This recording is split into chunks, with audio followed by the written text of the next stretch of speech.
Hey guys, welcome to Wrestling Days and welcome to this New Japan Pro Wrestling Wrestle Kingdom 11 review. Now, I've never done one of these reviews before, but I was so excited for this show and it did not disappoint. It was, I mean, to put it into perspective, on the pre-show, they had a Royal Rumble. So that's how great this thing was. They just chucked a Royal Rumble on their pre-show. And it wasn't just any old Royal Rumble. It had like Billy Gunn was in it, Jushin Thunder Liger, Yoshitatsu, and Michael Elgin. We had Cheeseburger. For those of you that don't know Cheeseburger, he's been on the American indie scene. He's does a bit of work with New Japan Pro Wrestling, but he's basically the James Ellsworth for New Japan Pro Wrestling. And he was in it as well. Scott Norton as well. Interestingly, none of them came down the ramp. They all came through the crowd and got into the ring that way. Michael Elgin wins. It got down to Elgin and Cheeseburger. And Elgin picked up the pin victory. You can pin and get a victory in New Japan when they have their rumbles. I gave it a C+. It was fun opener. I think if I'd have known some of like the New Japan legends that came out, then I probably would have been a bit more excited. But the action as a result wasn't, anything amazing. This was in the Tokyo Dome. This is the 25th time that New Japan Pro Wrestling has held a show, a major show on the 4th of January, and this was the 11th incarnation of Wrestle Kingdom. It really is their WrestleMania. It's the biggest wrestling show outside of America, or North America, I should say. But then that brought us to the main event, right? The main card itself. And the first match, there was 10 matches. The first match was Tiger Mask W versus Tiger Mask Dark. And believe it or not, this was really weird because it was all to do with a reboot of an anime show. So Tiger Mask W, I believe you can watch on Crunchyroll. And it's an anime that I've never seen. But it's just kind of relaunched. I believe it's a classic anime that's relaunched. And to kind of celebrate that, they took two of the key characters and they put them in this match. I'm told, rumours are, and I've not seen if it's been confirmed, but apparently Kota Ibushi was playing the role of Tiger Mask W, and I love Kota Ibushi.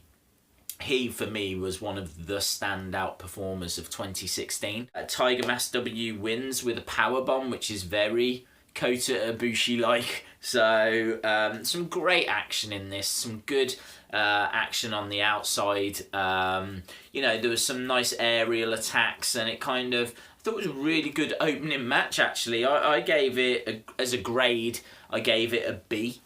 And next match, my God, this was amazing. The Young Bucks against Roppongi Vice. So, PWG, Ring of Honor, Superkick, and the IWGP Junior Tag Team Champions. The Young Bucks came out covered in belts. They are just so decorated because they are so good. This match was an A match. That's the grade I gave this. And they came out and they were calling out the Hardys. They were calling out Broken Matt Hardy. You just wouldn't get that in the WWE. So there was like a double Hurricanrana. There was a wonderful 450 splash that was a kick out from that. Roppongi Vice steal it. Real surprise. I did not expect Young Bucks to drop this title, but they did. In what was a fast-paced, high-action, high-spot, just a super kick party as well. There were super kicks everywhere you looked, but it was brilliant. I would urge that you check this match out. As I say, I gave it an A grade. I can't even talk. I gave it an A grade. Next one, 6-man tag match. Another great match. Gave this B+. 4 teams. Bullet Club team, a team from the Chaos, and then we had the champions, which was Ricochet, who I absolutely love, Dave Finlay, which is Fit Finlay's son, and Kojima. I hope I've said that right. And then another team made of Bushi, Evil, and Sonata. And the commentators were saying that Sonata's really being seen as like a key breakout star. So there was a lot of talent in this, because in Bullet Club you had Hangman Page, who was awesome, and in Chaos you had Will Ospreay, who is just one of the best high flyers in the world right now.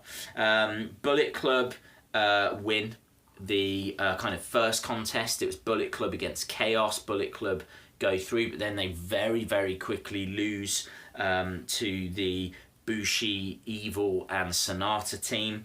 That then brought out the champions, Ricochet, Dave Finlay, and Kojima. But amazingly, there was this huge brainbuster. Bushi, Evil, and Sonata pick up the victory. Again, another shock result. I honestly thought that Ricochet, Dave Finlay, and Kojima would retain. Next up, and this is a really interesting one, Cody Rhodes, as he was known, or Stardust, goes by the name of Cody in New Japan, and he is known as the American Nightmare. He was up against Juice Robinson, who is probably better known as CJ Parker, and great trash talking. I gave this match a C grade.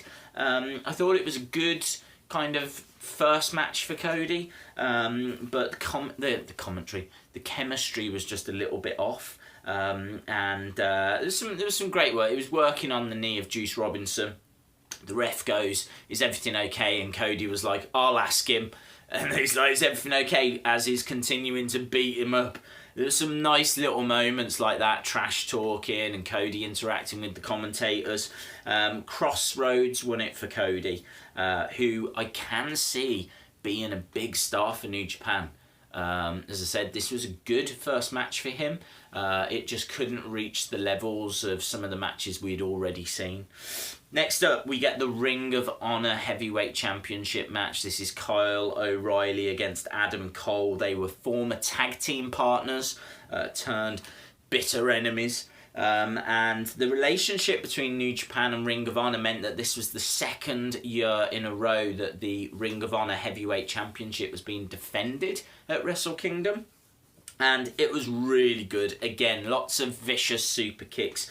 Not as many high-flying moments. It was a real hard-hitting encounter. I mean, this was like strong style kind of turned up. Adam Cole reclaims the title. He becomes the first ever 3-time Ring of Honor heavyweight champion. He's part of the Bullet Club. It's really interesting, actually. Bullet Club's got a lot of kind of key characters in. Cody is in the Bullet Club. Adam Cole is in the Bullet Club. Kenny Omega is in the Bullet Club. I really liked what I saw from Hangman Page as well. So there's some like real big characters in the Bullet Club.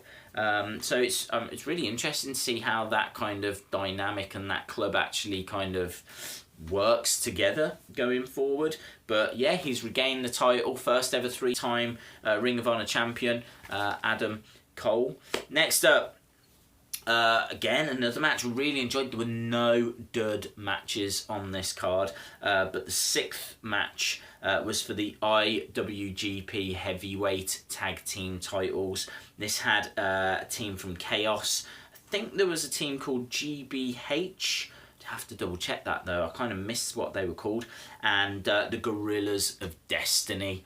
So the Gorillas of Destiny music was absolutely awesome. They came out looking a little bit like the Authors of Pain. They were big, they were imposing. They had face paint on, and they're the Sons of Haku, which I thought was really cool. Hard-hitting match again, but with a quicker pace than the Ring of Honor match.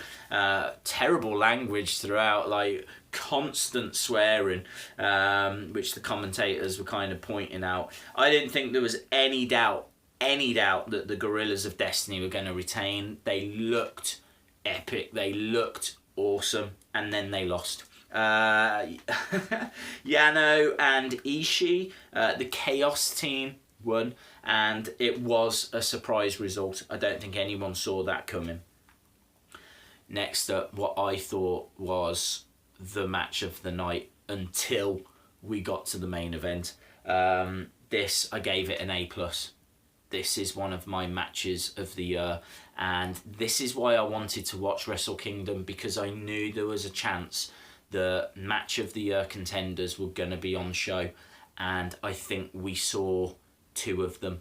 And the first one was Takahashi versus Kushida. This was for the IWGP Junior Heavyweight Championship, and I literally just wrote, what a match. Stunning. Fast pace, high spots. There was a sunset bomb from the ring to the outside.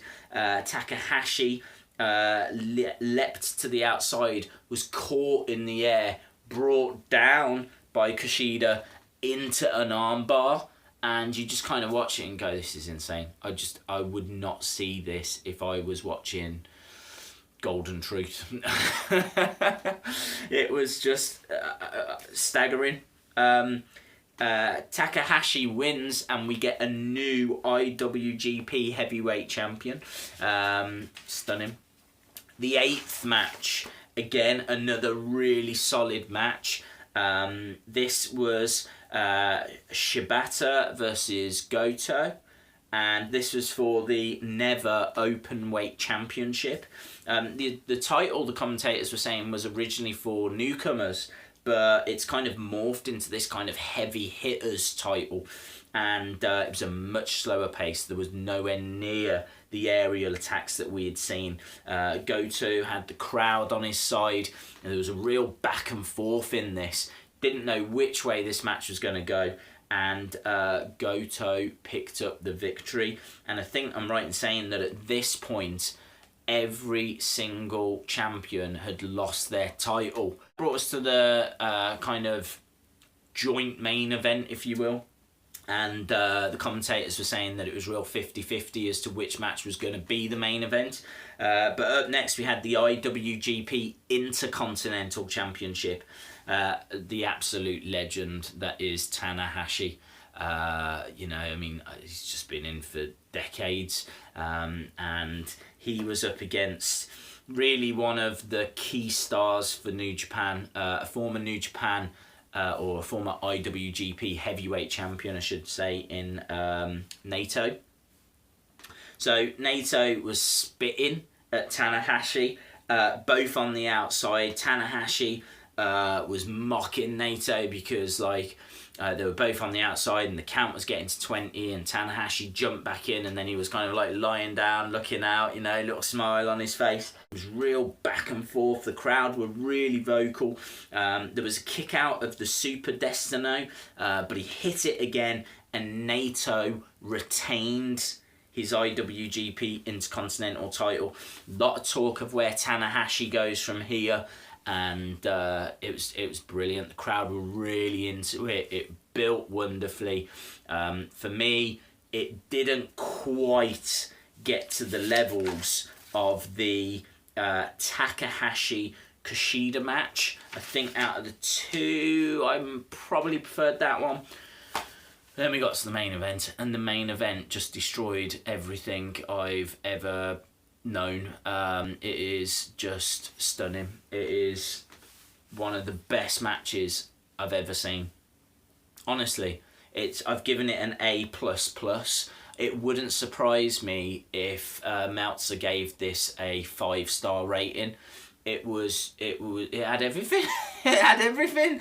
It was long, right? But it worked because the pace was slow, and then it quickened, and by the end, the guys were just throwing bombs at each other, and it was just back and forth. You didn't know who was going to win, and they did such a good job of building this up, because this is Kenny Omega against Okada, right? And Okada's the champion. Kenny Omega is, I think he's Canadian, who is... he can talk Japanese, he can talk English, and he was saying that he's going to be the face. He's going to be the person that takes New Japan international.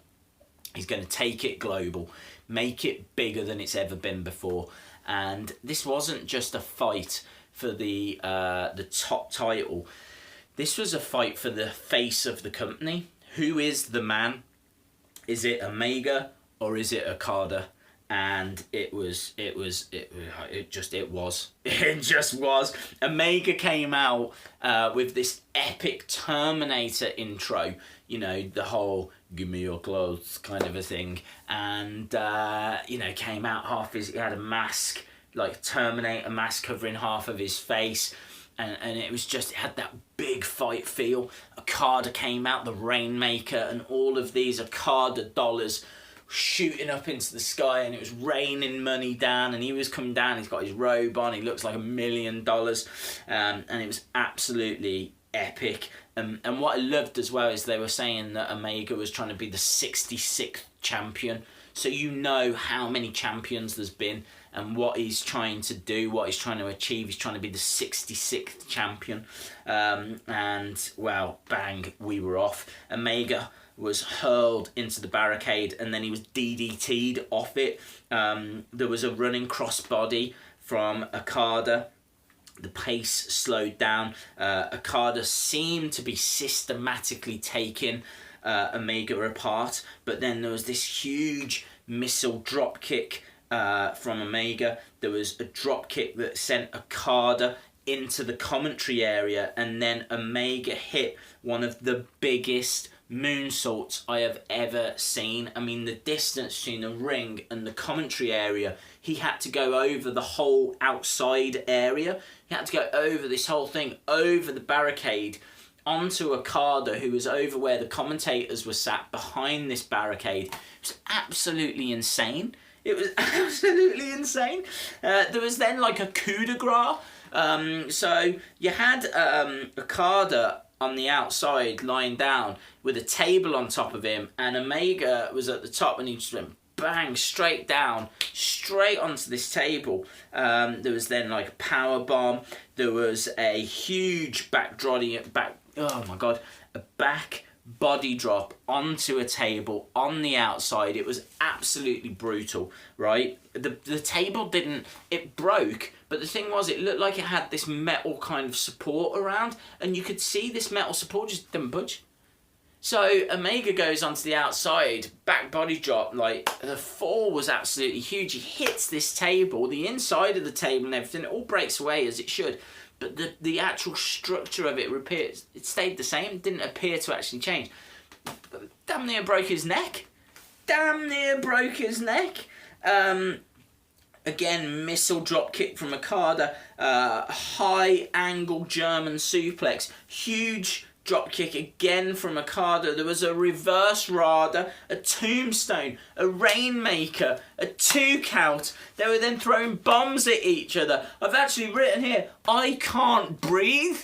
I can't breathe. I couldn't keep up with it all. We were just, this thing, honestly. Jumping tombstone, Rainmaker, Okada wins. These are my notes. These are my actual notes. You can see, look, lovely notes. Got lovely handwriting. I did a wonderful job. And then it's getting to this, and I'm just losing my friggin' mind. It is one of the best matches. This card did not disappoint from start to finish. There was no weak matches, and I'm not going to sit here and be try and convince you that I know everything about New Japan Pro Wrestling, because I just don't get the time. I like to check in with it, and I've enjoyed watching, matches in the past, and I can kind of roughly piece things together. But this was just a different level. I don't see any WWE show getting close to what they put on for Wrestle Kingdom. My only criticism, it was way too long. It was way too long. It was like 5 hours or something along those lines, and you felt it. It was 5 hours, and I think if they could have just trimmed it, got it down to 3, it would have been a much more enjoyable show for me. But yeah, it was long, but it was epic, and it was brilliant. So well done to Okada, who retained his title, is the face, but I don't think it's the last TLC of Kenny Omega. But yeah, I'd love to know your thoughts if you watched it. If you can fill in any blanks for me, or I'm sure I've done a few pronunciations wrong. But yeah, I'll definitely be watching more New Japan Pro Wrestling this year. Hopefully, if they come over, I'd love to see them as well. But I don't know if they're coming over or not.